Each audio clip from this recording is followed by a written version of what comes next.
thank you everybody for joining.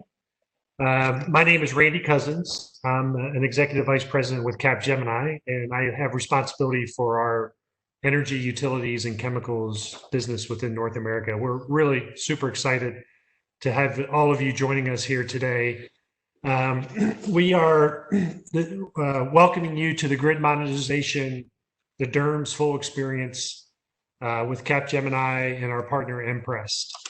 The event's being hosted by our Applied Innovation Exchange, which is the innovation hub for Capgemini, focusing on helping Capgemini and our clients and our partners harness the power of emerging technologies.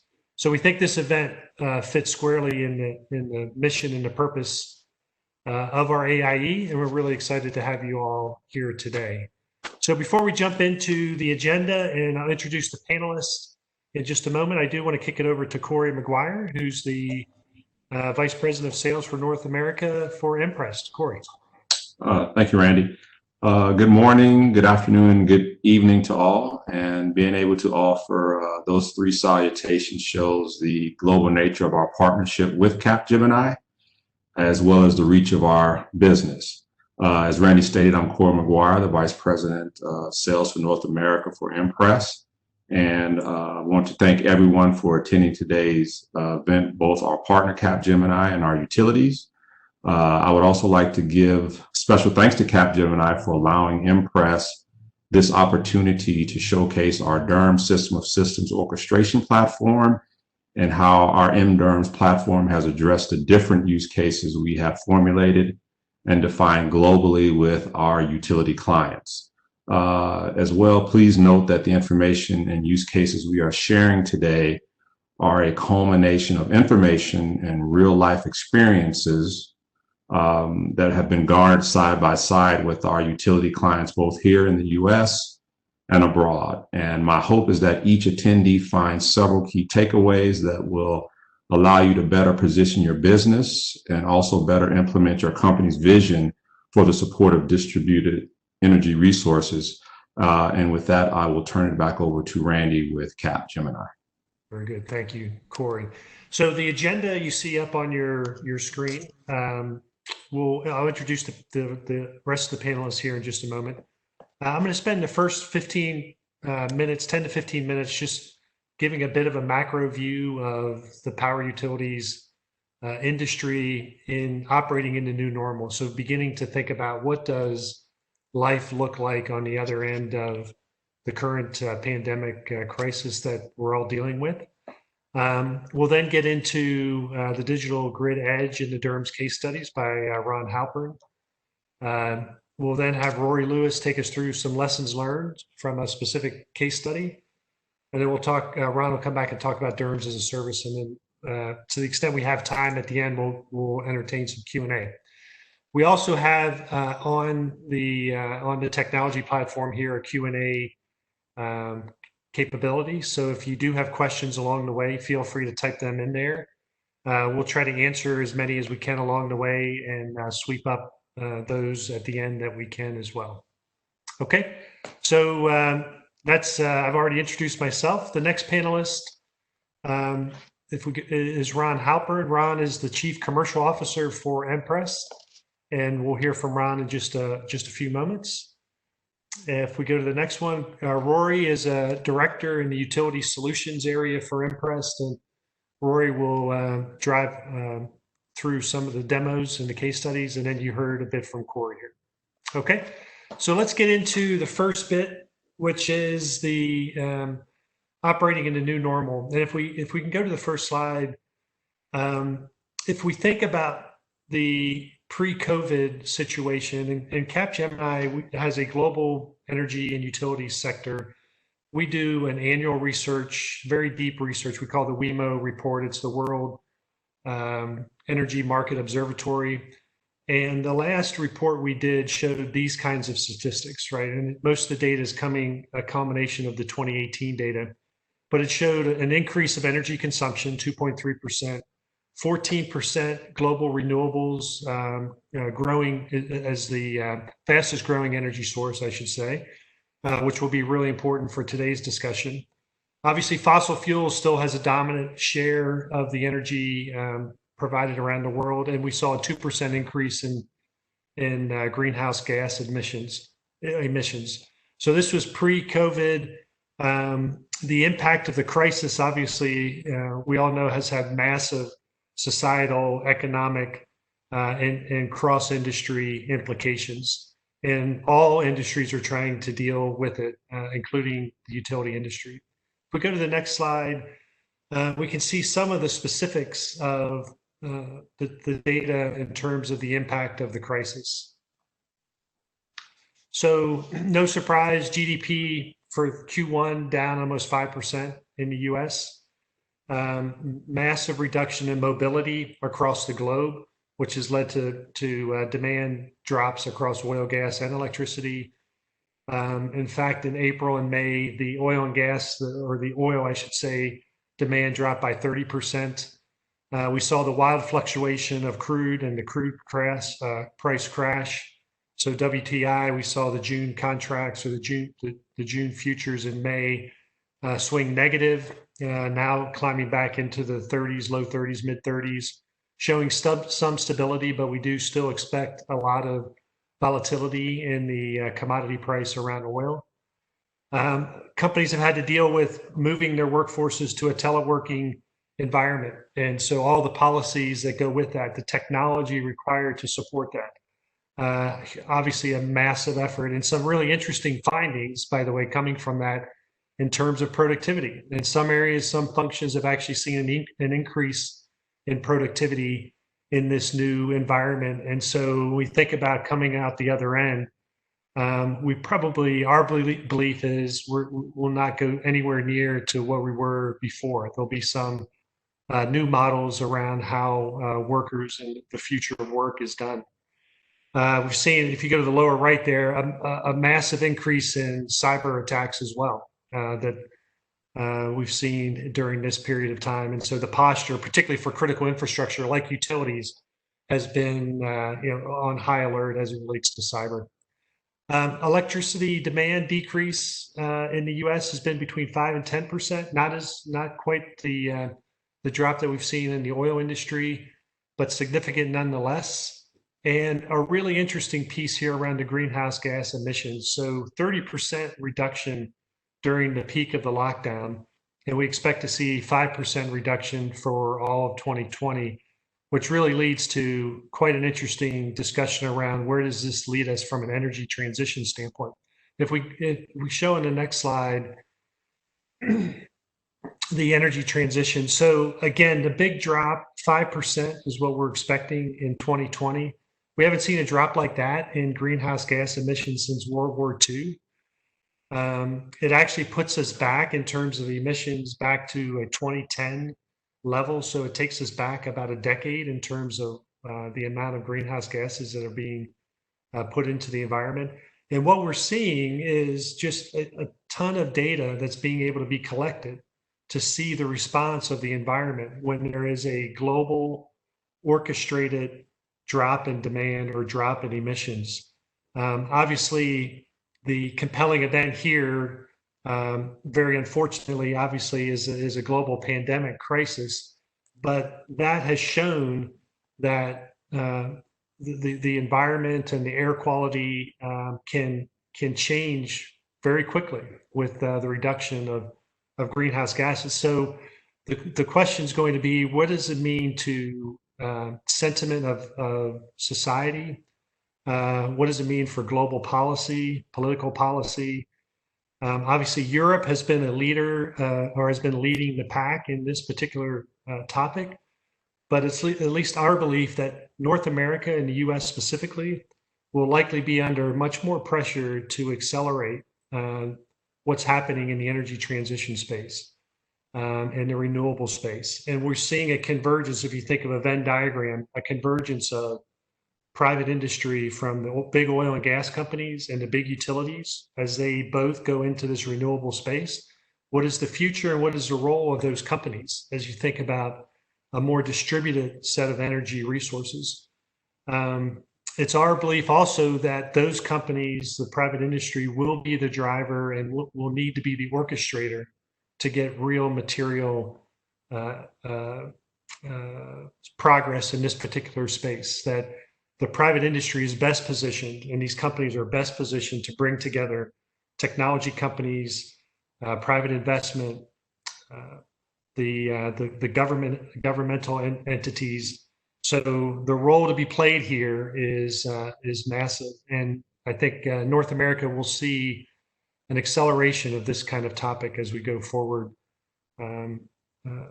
coming out of the other side of this crisis. If we go to the next slide, what does it mean to the utility industry? Well, we've seen it. We've seen wholesale prices drop almost across the board in a significant way. And probably here, the most interesting, or one of the more interesting things, is just the consumption patterns changing. The consumption patterns changing between the industrial segment of the market, the residential segment of the market.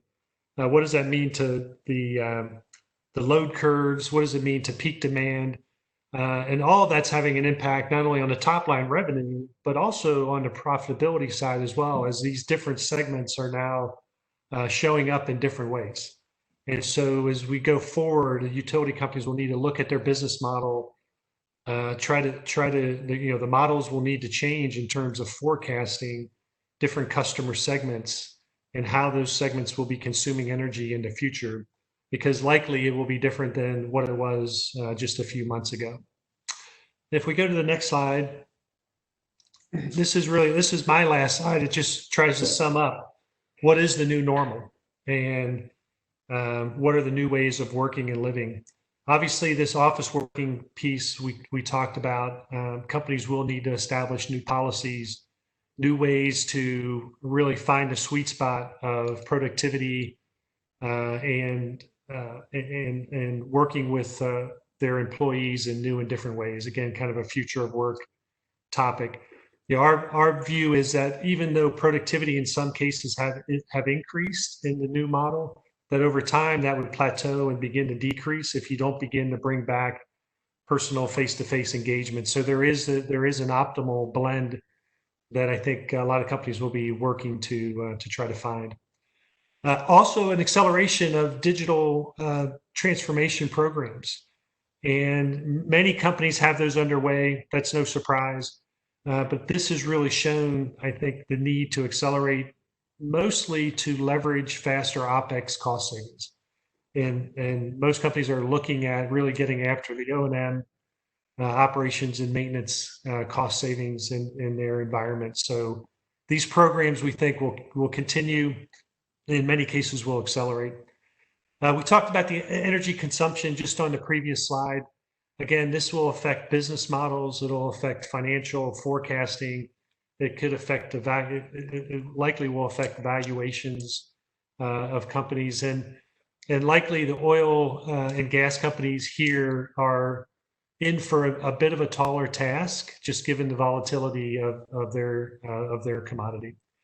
And then from a utility standpoint, the bottom right, really, and this leads into the topic of the day, that says as we accelerate this transition, as we accelerate into the new sustainability world and more renewables, this idea of how do we do a better job of managing distributed energy resources, how do we do that in a way that's more effective and more profitable for the utilities, will really, we'll need to drive an innovation agenda, and utilities will have to drive new agility in this particular space. Obviously, while maintaining customer service, having effective contracts with their employees in terms of the employee company experience and then the shareholders, clearly. So with that, hopefully that sets some context of where we think things may be heading and some of the top of mind topics for every company.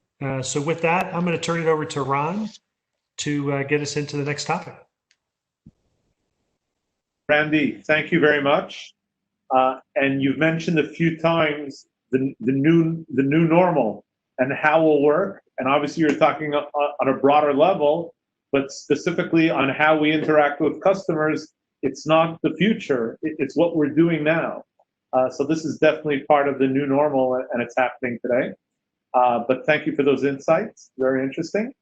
And thank you all for the opportunity to meet together today virtually. And I'm just going to run through a few things. So I just want to tell you a little bit about mPrest. Some of you may be familiar with mPrest. We've been around already for 17 years. We started out actually in the defense software area. If you're familiar with the Iron Dome missile interception system, so we did and we continue to do the command, control, and analytics for this system, which is actually saving lives every day in Israel, but not only in Israel. We've sold this system and the similar systems around the world, including, by the way, to the US Army and US Marine Corps. If you think about it, it's essentially a real-time orchestration, analytics, and control system of distributed assets. And a few years ago, about 6 years ago, we were thinking to ourselves how we expand into the IoT world. And we've analyzed the market, we've analyzed our core competencies, and we've reached the conclusion that our focus as a company is going to be in the IoE world, in the Internet of Energy world. And that's been our focus for the past 5 years. We're based out of Israel. Sorry about that. Just going to turn my phone on. And we've got offices globally. And we've actually been quite fortunate in the energy world. And Rory, if you go to the next slide. So we've, over the past 3.5 years, signed agreements with all the customers we see over here. Our areas of focus, we'll talk about them in a moment, are around the grid edge orchestration, where we're focusing primarily in 2 areas. One area is distributed energy resource management, and that's what we're going to be focusing on today. And another area is on asset health management, which will not be our focus today. I'm sure you're quite familiar with every single one or practically all of these customers. Some of them are in North America, about half of them are in North America. The others, or even more than that, the others are tier 1 global customers, such as Enel, the largest distribution utility in the world, or E.ON, the second largest distribution utility in Europe, and also smaller, though still tier 1 utilities, such as Vector, very forward-looking utility in New Zealand. Rory, you go to the next slide. Now, one thing that Rory is going to get into, but I just want to do it from a high level. So if you take a look and get a better understanding, and hopefully you will get a better understanding about our system and about our architecture, what we have are 2 parts of our solution. One part, which is the top part, are the applications. So we've got our digital grid edge management application, which is around DERMS, volt bar control, aggregation, demand response. We have asset health management, and we have smart and safe city. So these are our applications, and all of them are microservices based. However, they're sitting on top of a system of systems platform or of an orchestration platform. And this is what allows us to integrate seamlessly into your existing situation, your existing environment, without utilities needing to rip out existing systems and bring in new systems. So we simply be vendor agnostic and allow utilities to adopt the best of breed strategy. Now, what I'd like to do is pass things on to Rory, even before he gets actually into the demo itself. Ron, thank you very much. I appreciate everyone's time here today. I wanted to give an introduction to mDERMS as we get into it and we talk about where the focus of the product is as we address this market. And I think one of the key things when we look at mDERMS is it's really DER focused. Yes, it looks at how DERs interact with the distribution grid, which is a very important aspect of it, understanding the dynamic topology and connectivity of all of the assets together on the grid and the interaction between the DERMS and the grid. We really focus on those DERs and how they provide and enhance the reliability and the economics of the energy, and be able to DERMS to do that in an optimized manner of how we utilize those DERs. But I think one of the key things as we look at the energy revolution, that's happening with renewables, with distributed connected renewables in the system, is that a lot of them are customer owned. And so there's really a combination of the system benefits to the grid and to the all of the users of the distribution system, and the customer and their benefits and what they are trying to benefits they're receiving from them. And the DERMS needs to really be able to connect those together and really allow the operator, the DERMS, and the distribution utility to jointly value those with the customers. We also, Ron touched on the system of systems nature and the cloud native microservices background for mDERMS, and we'll touch on that, and we'll kind of show a little bit of the back end behind that as well that I think is quite interesting to look at. So inside of that picture, and this is where we'll see this in the demonstration, is the ability to connect and integrate to all of the different assets in the system, to take all of that data, the grid data and the DER performance, the telemetry, and we're able to get, and the analytics on that, to correlate and orchestrate all of those assets together to really get a strong picture of how the distributed energy resources are impacting the grid and how the grid is impacting the distributed energy resources. Do that analysis both at the device level, but also the optimization about how to utilize those resources that we've looked at together in the most effective and optimal manner on the system. Then go out and actually execute that control. And in that system of systems nature, that can be direct control, that can be indirect control. When I say indirect, there may be other head ends communication systems, other systems in intermediating that control, but it's really how it ties it all together. And then obviously that loops back around because we're then connecting to those, getting the data from them, and the cycle continues. But one of those pictures we talked about how we work with different systems, and where does DERMS fit into this overall picture? And we'll see some of this as we start to work through it. There are a lot of systems that are interacting in the grid.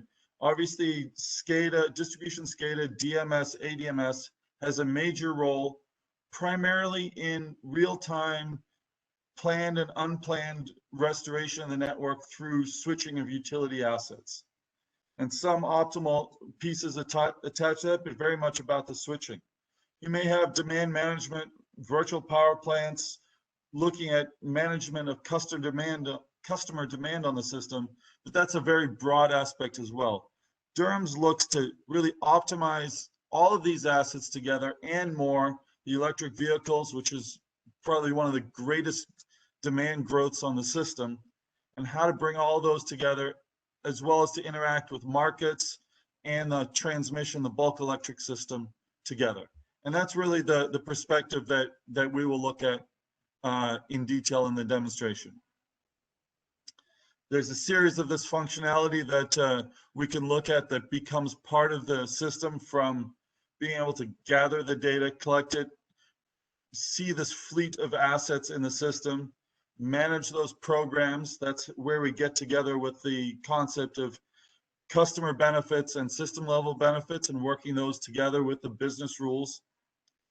The constraints on the system, obviously making sure reliability and security of the grid are number one. And really understanding the dynamic nature of that grid. And then as that all comes together, to be able to optimize it across a broad set of distributed energy resource types, a broad set of interfaces about how we get all of this data together into the system.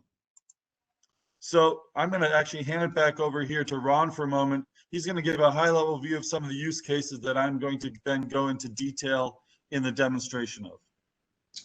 Thank you, Rory. So just as far as the use cases, and what I wanted to do over here, especially because we're limited in time, is I don't want to go through the use cases, but I did want to share with you that what we support is not merely 1, 2, or 3 specific use cases. We support many use cases that pertain to DERMS. And from what we're seeing as our interaction with our customers in North America and globally, we're supporting the use cases, all the use cases that are required for a DERMS system and for an end-to-end view of front the meter and behind the meter management of the system. And Rory's going to show that system of systems through the demonstration itself. And all I want to point out over here is that we're going to send these slides to you, and we have a list of all use cases, the same way optimal DERP plan creation is we have a slide explaining it, and Rory's going to go through it. We've got for about 14 use cases this detail, which you'll be able to see. Now, so those are the use cases. If we're taking a look at the customers, so you saw a slide of our customers, and over here what we have are specific customers that are DERMS-related customers, and you could see that some of them are actually in North America, such as SCE, such as Southern Company, such as IPL, and others, which we're not at liberty to mention the logo itself. And also over here, what we have in the next slide and the following slides are actual, Rory, are actual use cases explaining what we're doing by each one of these customers. And some of them, most of them, Rory's going to be covering. But once again, we'll be sending you this material, and you'll be able to review it. So maybe, Rory, you could pick up over here from the use case and then go into the demo. Certainly, Ron. Thank you very much. Yeah, Southern California Edison, obviously a major utility in the Southern California region. One of the things we'll talk about here with the SCE is they have one of the greatest impacts of behind the meter PV generation on their operations and as a part of their distributed energy resources. Obviously, it's grown over time. They have over 300,000, I think it's 350,000 residential PV installations today, growing on a monthly basis. Part of that's driven by California's net zero energy requirements, where all new residential construction is net zero energy. And that, as we know, and we'll talk about from the demonstration as well, creates greater challenges for the grid, because net zero means when I need energy, I need a lot of it. And when I don't need energy, I'm going to be pushing some back into the grid. And so when every household becomes bidirectional flow of energy, the operation of the distribution system and the interaction between the DERs and the distribution system becomes even greater. And this is an interesting part for Southern California Edison. I do see a question just came across from Bruce. If Kimberly, if you could read that one off quickly for me. Yes, so the question is, how do you control DER without storage? Does that include bar settings on a smart inverter? So DERs that do not have storage attached, such that of just PV, may be limited to curtailment of maximum PV generation. But also when we talk about, and we're not looking at a vector use case, we talk about the DER as part of the volt-var optimization, allows you to then control the power factor and the VAR output, the reactive power output versus the active power. But obviously for a PV DER that does not have storage behind it, you're limited to just curtailing the maximum output.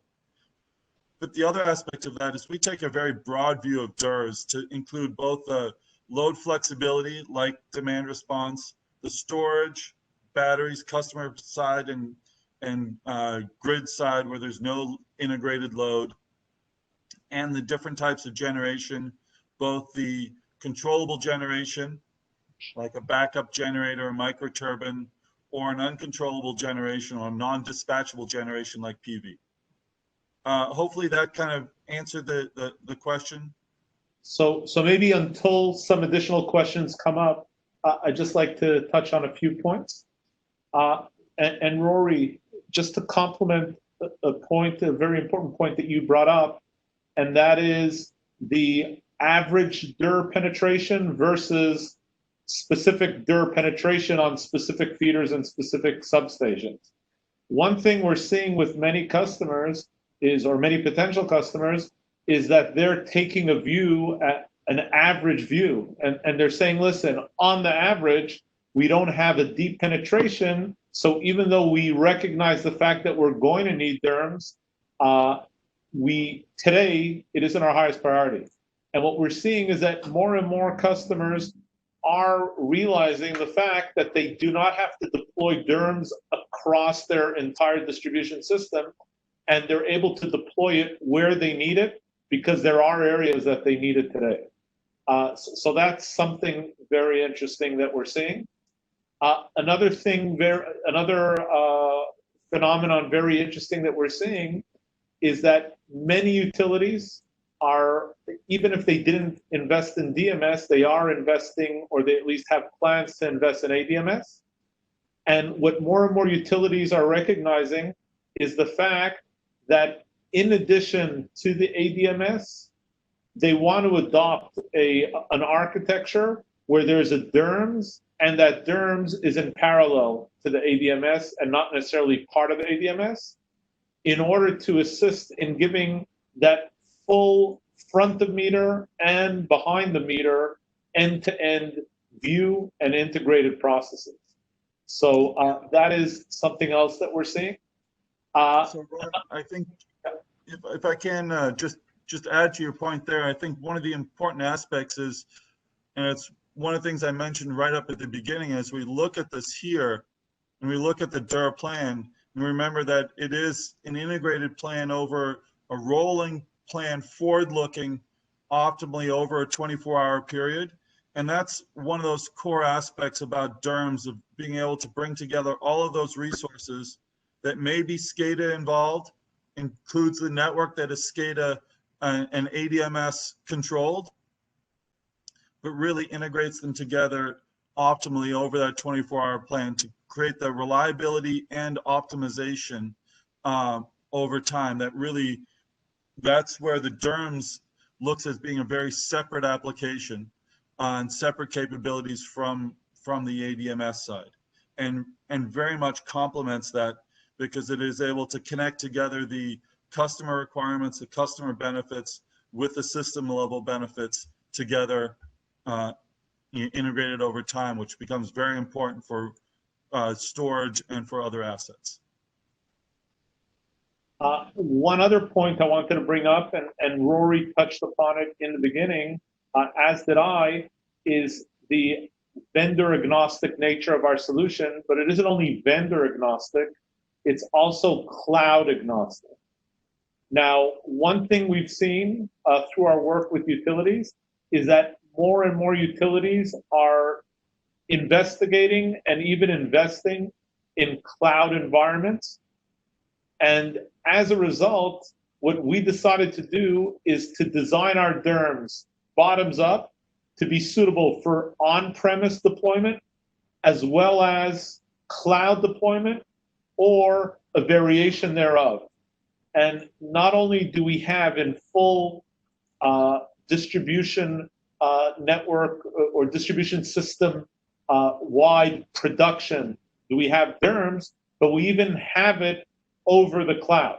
So this is something, and it could be a Google cloud, a Microsoft cloud, an AWS cloud, a private cloud. That's not the issue. We have it in multiple places over multiple clouds. And Rory just brought up some KPI slide, or not a slide, the actual system with regard to that. So maybe Rory, you want to touch on that? Yeah, I think it's as we talk about that back-end microservices nature, and it's an important part of the system, and part of really having that enabled, multi-platform, multi-cloud enabled. I wanted to bring up a picture of one of the back-end management tools. Obviously, the system operator, the grid system operator, is not interested in looking at this at all. but from an OT system that is operating in real time and needs that high level of reliability, microservices, Docker, and the tools of the modern cloud environment have a great set of capabilities to optimize. And as part of what we're doing with mDerms is we've obviously leveraged all that technology. We really have a whole series of microservices that are part of the system. We can see here at a spike in time, and I'm just updating this every 30 minutes on my display, but this was a point where the algorithm server kicked off and did more performance, so we had a greater load on the system for a short period of time while we ran an analysis, and every time it kicks off. And this is one of those sets of tools that is deployed as part of the system using Grafana, using Kubernetes and Docker, these advanced technologies to really optimize and utilize the cloud capabilities. Thank you. Yeah, go ahead, Roy. Yeah, I think that's a very important part of the system. It's looking on the back end, but it kind of shows that true power and the true scale and capability. And what is great with Kubernetes and some of these technologies is our ability to deploy and maintain this. One of the things our chief architect was talking to me about yesterday is the ability to have basically a one-click install. So when we want to spin up a mDerms environment in a cloud, it is practically a one-click install to set it up, configure the network parameters for the security parameters for your cloud environment, and boom, all these containers with all the microservices are up and running, and we can then import your system data, your network model, connect up your DERMS through the adapters, and be up and running in an extremely short period of time. And that's one of those things from the commercial benefit of being able to take a portion of the network, a portion of the system, and deploy mDerms in a cloud environment in an extremely rapid manner. And that's why working with Capgemini is so powerful, because they have the teams to work along with the client to help support all the pieces around this, from the technology, the project management, the capabilities to support our clients jointly together in this nature. Hey, Rory, this is Randy. Another question has come in. The question is, what level of price optimization is being modeled within mPrest? Are you recalculating the LMPs or integrating with the utilities forecasting model in real time? Yeah, very, very good question. We are absolutely integrating with utilities forecasting models. And so this load forecast and the load forecast on the system, while we have the capabilities internal to mDerms to do that forecast, we really wanted that forecast to be one that is done jointly along with all of the utilities forecasting, so that it's common and synchronized. In terms of pricing, we are going to be looking at a day-ahead price, possibly a forecasted real-time price if the utility has real-time price forecasting, and utilizing those prices together to optimally, or come up with a more optimal dispatch of the resources. And as we talked about, every interval updating that and rerunning it to update the plan as necessary. Just Rory, just one clarification. When Rory said we are going to be looking at, as far as the market price, we're looking at it. We're going to, based on a deployment by deployment, but that isn't a future-looking statement. It's something currently supported. Oh, absolutely. Thank you, Ron, for catching that. What I was really meaning is, in every optimization cycle, we are looking at going to look at within that optimization the prices that are available at that point in time. So yes, the integrations, whether it's KISO, WITS, MISO, all of those are brought into the system to bring in those forward-looking prices, and currently in the product optimize against them.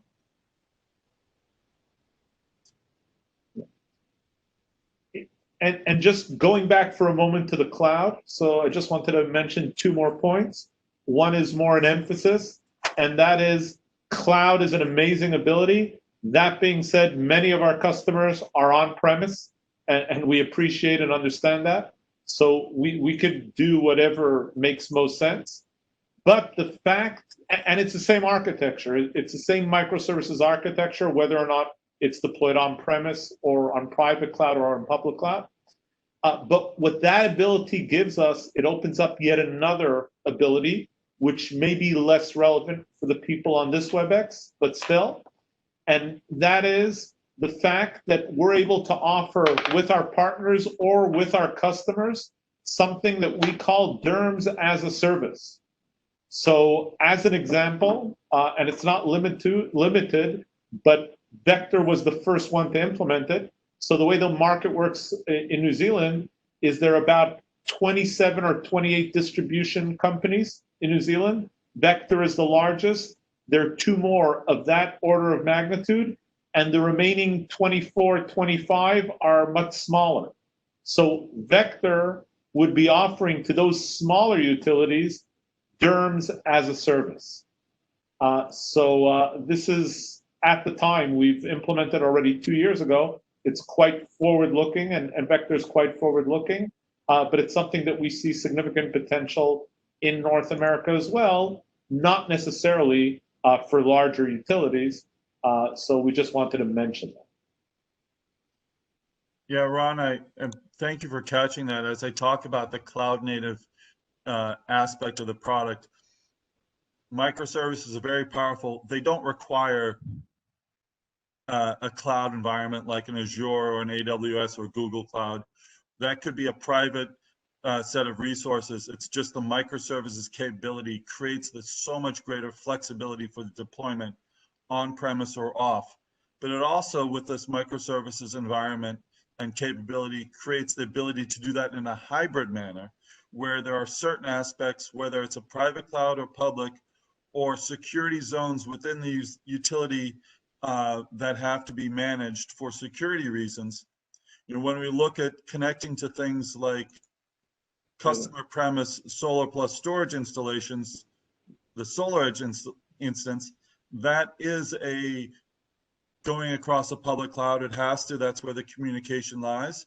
But being able to segment that off into a zone, into a security environment, whether that's out in the cloud or inside the utility, to manage that security in a very forward-looking, very powerful manner, because we know across all of these aspects, we must always consider cybersecurity. Randy talked about it right up front, the great increase in cyber threats and cyber attacks that are happening today. And the architecture of the system and the security nature of mPrest as an organization to really support that across the board. By the way, Rory, thank you for bringing that up, the cybersecurity aspect. And this is something, as you pointed out, is in our DNA because we come from the background, from the defense background. But just on an enterprise level, what we're doing is we're working with a company, a US-based company by the name of FireEye, or one of their subsidiaries, Mandiant, and we're working with them on all our cyber work, whether or not it's on a company level, on a product development level, or even on an implementation level. So they're doing our pen testing and also our processes testing, and assisting us in finding anything that we have to strengthen, harden, and that is what we do prior to deployment. Yeah. Okay, hey guys, this is Randy as well. So we've gotten a few questions. I just want to put it out to all the folks on the call. A few questions about the presentations, whether they'll be sent to the participants as well as a recording. And I just want to confirm that that content will be sent out to everybody that's joined the call. Okay. Yeah. And I don't see any other questions at the moment. If you have any, please hit the in the more options button below. There's a Q&A tab. Just hit the Q&A tab or the chat window. Either one will pick up if you've got one. Okay. And as we go forward, working through Capgemini and through Corey, We're always happy to have a more detailed discussion and review of the capabilities and how they would address specific use cases that apply at different utilities. One of the things that I have definitely seen working across the industry with DERMS and the growth of DERs, I think Rainey touched on it about where Europe is at versus the US, but even across the US from Hawaii to New York to Florida, and don't forget jumping over the Midwest here where Corey and I live in Minnesota. There's a tremendous range of environments of the different types of DERs that connect into the grid, the different cases that are occurring for them, and the needs of the utilities along the way, from addressing microgrids, and both a microgrid as a distributed energy resource and distributed energy resources and renewable DERs as part of a microgrid, and optimizing within inside of those constraints, both connected and disconnected from the broader grid.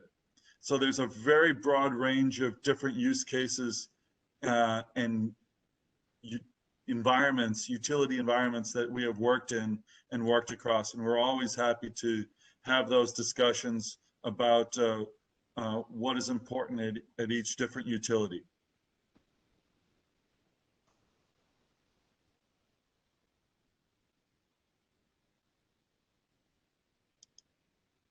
Okay, I see another question came up from Robert. So what has been the reception and or education challenges on the regulatory front when mPrest clients have filed rate case investment plans for DERMS? Okay, so that's a very good question, and I'll touch upon that, and Rory, if you'd like, you could comment afterwards. So what we're seeing are different types of customers, and it very much depends on where they are on the cycle of the compelling event. So some customers are actually in a situation where there's a dire need, and other customers are in a situation where they're trying to define their future as it pertains to DERs and managing DERs. So the customers who already have a dire need would already have, what we're seeing, would already have not necessarily a full program in place, but definitely the beginning of a program and the beginning of filing a rate case. And as a result, we may come at a point where those customers already have tentative budget available. So that would be one extreme. An opposite extreme would be utilities who still didn't file their rate case, and their need for DERMS would more to be in order to educate themselves, educate the PUC, and through that, and through what they learn and what they're able to demonstrate via using the DERMS, they'd be able to actually define their future. So that's a second extreme. And then we have customers who are somewhere in between those two situations. Obviously, the level of the project would change if we're going for a full production project where there's budget approved already by the regulator, or if it's a utility who's only now starting its steps with DERMS and trying to prove a certain case to the regulator. So that is the level that I wanted to address it. Rory, if you wanted to add anything to that. Yeah, I think there are two interesting points I would add to that. And I know there's another question that's come up that I want to address in a moment as well. But from the DERMS regulatory perspective, broadly speaking about the growth in DERs on the grid and how the utility will interact with them, and what the relationship is. And this actually ties to the second question about connectivity and data access.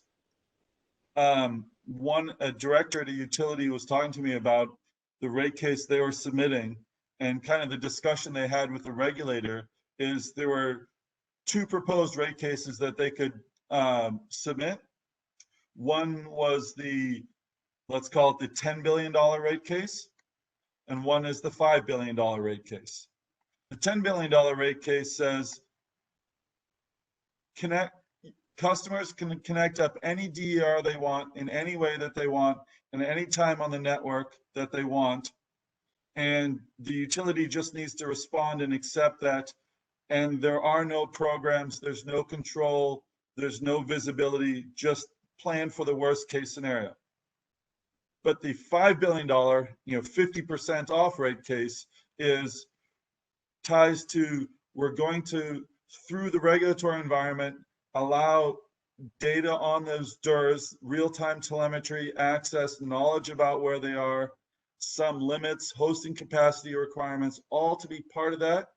And then to tie with that, the ability to have control and optimization of those DERs allows us to have the same flexibility for our customers with a much smaller investment in the build out of the grid.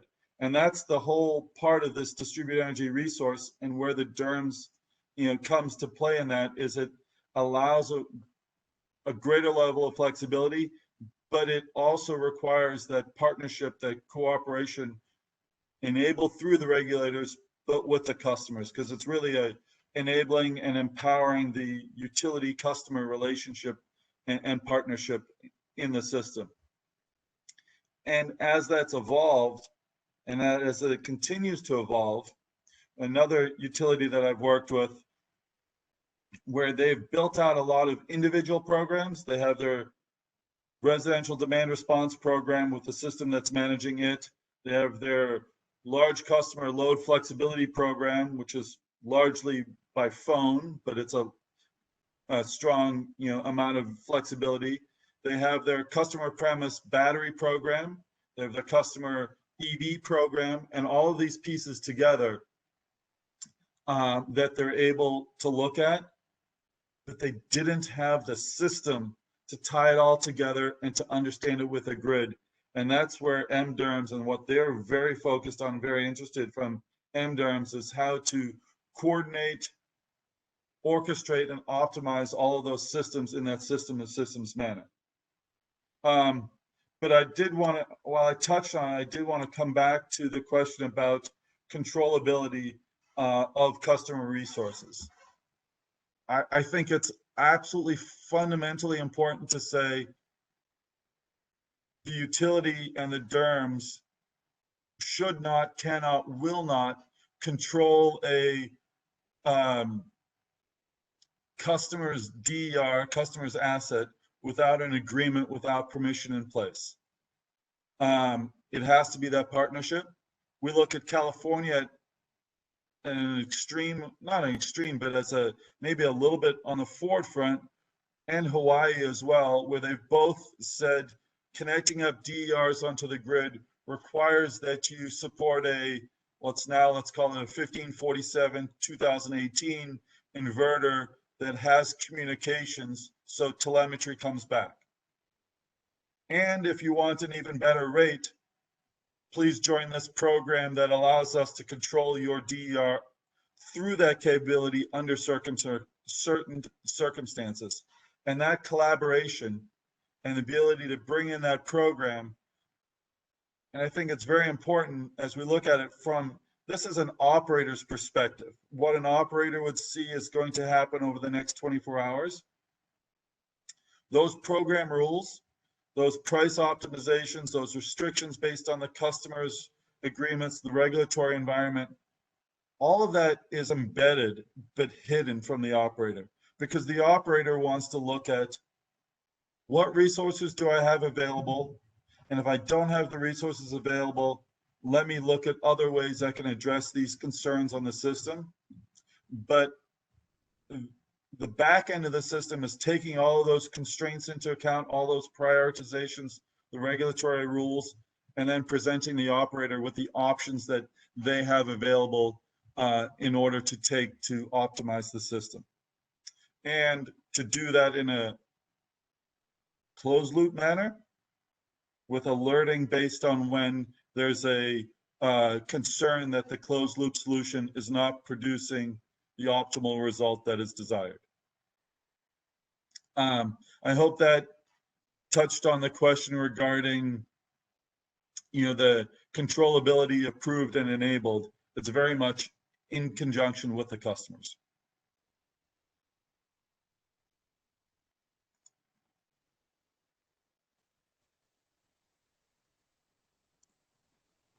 Very good. I do not see any additional questions out there. Does anyone else see any? No. Okay. Maybe Rory, Ron, any final thoughts from your perspective, and then maybe we'll bring the session to a close. Well, if I just wrap up from the technical point of view, I think we've highlighted a number of different pieces around the optimal DER plan creation and the fleet management capabilities of mDERMS that were employed at Vector.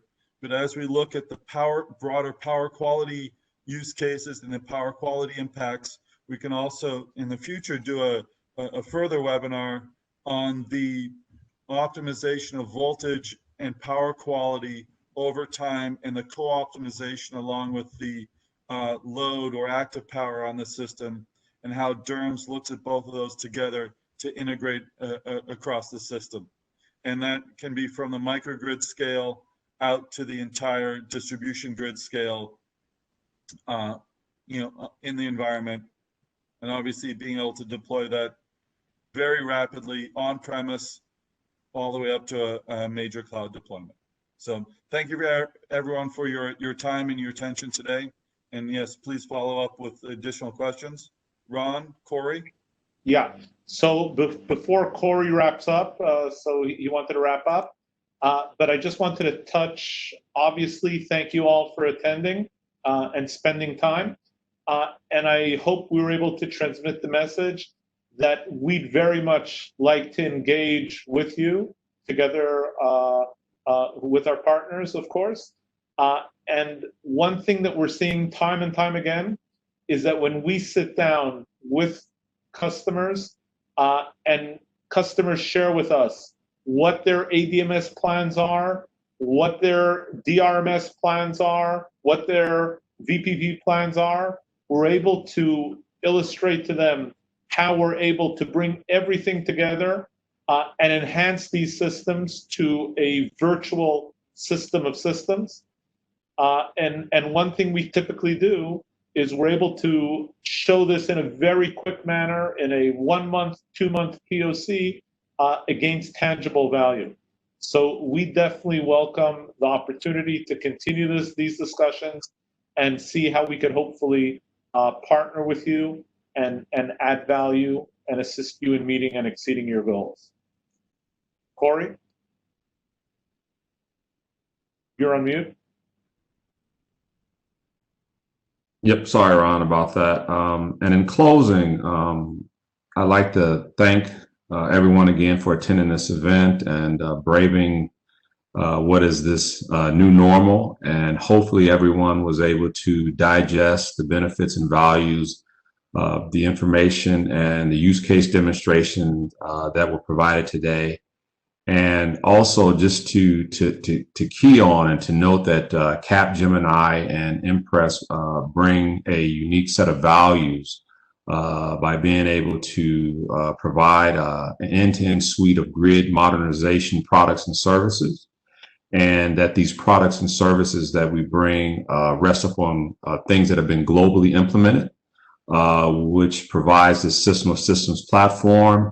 And by this global experience that we have via the use cases that were presented, we can provide with our partner Capgemini these high value applications, as well as through Capgemini world-class integration services. And so, and in closing, once again, I'd like to thank everyone for attending, and I'll pass it back to you, Randy.